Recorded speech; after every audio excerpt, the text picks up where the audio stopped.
नमस्कार दोस्तों, मैं ब्रजेश। मेरे YouTube चैनल भारत निर्माण पर आपका हार्दिक स्वागत है। आज हम एक बहुत ही इम्पोर्टेंट मुद्दे पर बात करने आए हैं। बायोलॉजिकल वेपन कन्वेंशन यानी कि जैविक हथियार कन्वेंशन हाल ही में स्विट्जरलैंड में हुआ। कल संयुक्त राष्ट्र संघ ने एक चेतावनी जारी करते हुए भारत को ये बताया कि भारत को बायोलॉजिकल हथियारों से सावधान रहना चाहिए, क्योंकि कोई देश या आतंकवादी संगठन भारत पर बायोलॉजिकल हथियारों का प्रयोग कर सकता है। ये कितना खतरनाक है और ये क्या है, हम आज इस पर बात करेंगे। तो आगे बढ़ने से पहले आप लोग चैनल को लाइक करिए, शेयर करिए और सब्सक्राइब कर लीजिए, जिससे मैं आपके लिए और बेहतरीन वीडियो बनाता रहूं। पहले हम जानेंगे कि बायोलॉजिकल हथियार क्या होते हैं और फिर समझेंगे बायो टेररिज्म क्या है। बायोलॉजिकल, जैसे बायो का मतलब जीव, बायोलॉजिकल वेपन का मतलब होता है कि पूरी दुनिया के लोग वायरस का प्रयोग करेंगे युद्ध के अंदर। वायरस को वहां की जनता के ऊपर छोड़ दिया जाएगा, जिससे वहां की जनता बीमार होकर ऑटोमेटिक मर जाएगी। जैसे कि कोई भी वायरस जहाज के जरिए या हवा के जरिए किसी भी देश में फैला दिया जाएगा और उस देश की जनसंख्या वैसे ही मर जाएगी, बिना लड़े हुए ही ये युद्ध खत्म हो जाएगा। इसको कहते हैं बायोलॉजिकल वार, और बायोलॉजिकल हथियार भी इसे कहते हैं, यानी कि वायरस, फंगस, बैक्टीरिया, ऐसे छोटे माइक्रो ऑर्गन्स को उपयोग करके उनका हथियार के रूप में उपयोग करना ही बायोलॉजिकल वेपन कहलाता है। अब हम समझेंगे बायो टेररिज्म। बायो टेररिज्म मतलब, अब ये टेक्नोलॉजी पहले देशों के पास थी, अब धीरे धीरे ये टेक्नोलॉजी यानी कि जीवों को हथियार के रूप में इस्तेमाल करने की टेक्नोलॉजी आतंकवादियों के पास पहुंच रही है। तो कल संयुक्त राष्ट्र ने भारत को यह चेतावनी दी कि क्योंकि भारत बहुत ही घनी जनसंख्या वाला देश है, अगर इस पर कोई भी वायरस फेंका गया तो फिर भारत को तबाह होने में बहुत ज़्यादा समय लगेगा नहीं। क्योंकि ये चेतावनी इसलिए है क्योंकि आतंकवादियों के पास भी ये वायरस पहुंचने की संभावना बताई जा रही है। अब हम जानते हैं कि कौन से देशों के पास ये हथियार हैं और किन से हमें खतरा है। पहला देश है ईरान, फिर इराक, फिर लीबिया, चाइना, रूस और अमेरिका। अभी तक यही देश हैं जिनके पास बायोलॉजिकल हथियार हैं। भारत के पास ये क्षमता है कि वो जब चाहे बायोलॉजिकल हथियार बना सकता है, परंतु भारत ने अभी तक बनाए नहीं हैं। हम जानेंगे इसका इतिहास क्या रहा है और कब कब बायोलॉजिकल वेपन्स यानी जैविक हथियारों का उपयोग किया गया है, जिसमें लाखों करोड़ों लोगों की जान गई है। बताते हैं और शुरू करते हैं। दुनिया में पहली बार जैव हथियारों का उपयोग 1347 ईस्वी में किया गया था। मंगोल आक्रमणकारियों ने यूक्रेन पे किया था, और यूक्रेन पर किया गया। वो जो मरीज थे वो प्लेग का मरीज था, जिसको पूरे के पूरे यूक्रेन में फैलाया गया, और यूक्रेन के साथ साथ ये बीमारी धीरे धीरे पूरे यूरोप में फैल गई, और 1347 में करीब 2.5 करोड़ लोग वहां पे मारे गए। दूसरी बार ये केस हुआ 1710 ईस्वी में, जब स्वीडन की सेना ने रूस पर आक्रमण किया था।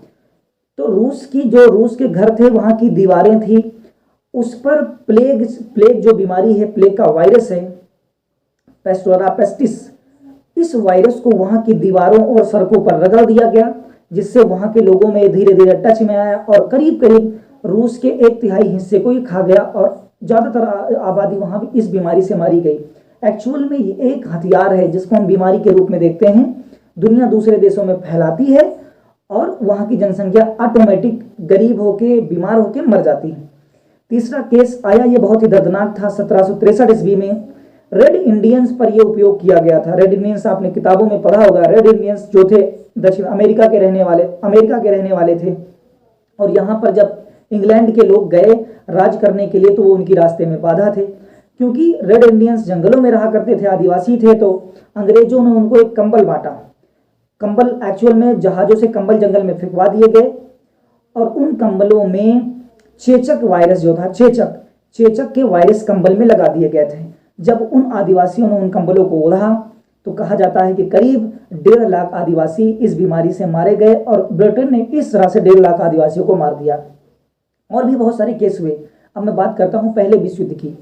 पहले विश्व युद्ध में एंथ्रेक्स वायरस का उपयोग किया गया था। एंथ्रेक्स, जिसको हम गांवों में शायद बिसहरिया रोग के नाम से भी जानते हैं। पहले विश्व युद्ध में एंथ्रेक्स वायरस का उपयोग हुआ, और इस वायरस के उपयोग से 90% सैनिक तो बिना युद्ध लड़े ही मर गए, क्योंकि इस युद्ध में वायरस का उपयोग हो गया था और ज्यादातर लोग मारे गए। और दूसरे विश्व युद्ध में बहुत बड़ी बड़ी घटनाएं हुई इसको लेकर।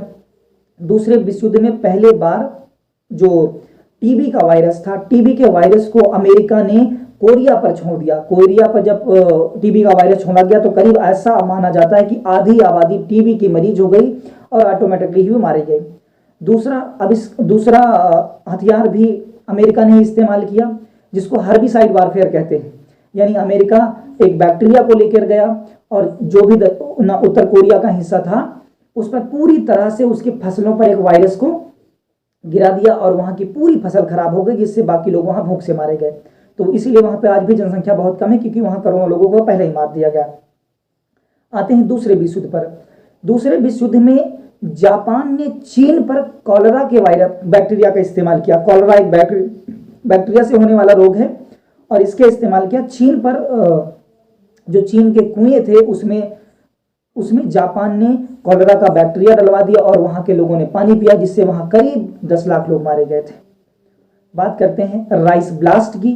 राइस ब्लास्ट वायरस था जो धान के खेतों में इस्तेमाल किया गया अमेरिका द्वारा 1760 में जापान पर, और जापान की सभी फसलों को नष्ट कर दिया गया, जिससे कि वहां से लाखों लोग मारे गए।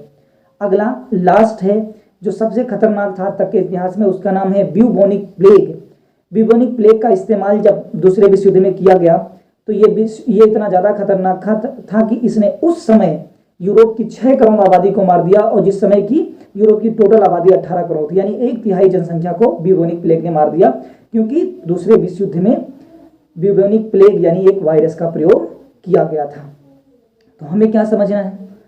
हमें ये जानना है कि बायोलॉजिकल वारफेयर क्या होता है और दुनिया में लड़ाई के कौन कौन से तरीके हैं, कैसे आने वाले समय में लड़ाइयाँ होंगी। अब वो लड़ाई के ज़माने गुजर गए जब हम हथियारों से, मिसाइल से, बम से लड़ा करते थे। अब दुनिया बदल रही है तो लड़ाई के तरीके भी धीरे धीरे बदल रहे हैं। हमारी सेना बहुत पूरी तरह से काबिल है इस ऐसे युद्ध को करने में। मेरा उद्देश्य था आपको इसके बारे में अच्छी जानकारी देना। अगर आप इसको पसंद करते हैं तो मैंने आज आपको बायो टेररिज्म के बारे में बताया है। अगला जो इससे भी ज़्यादा इंटरेस्टिंग है उसको कहते हैं केमिकल टेररिज्म, यानी केमिकल का इस्तेमाल करके कैसे पूरी दुनिया में युद्ध लड़े गए और आगे कैसे लड़े जाएंगे। इसको अगर जानना चाहते हैं तो चैनल को लाइक, शेयर और सब्सक्राइब करके कमेंट सेक्शन में आप लिख दीजिए, मैं आपके लिए वो वीडियो बना दूंगा।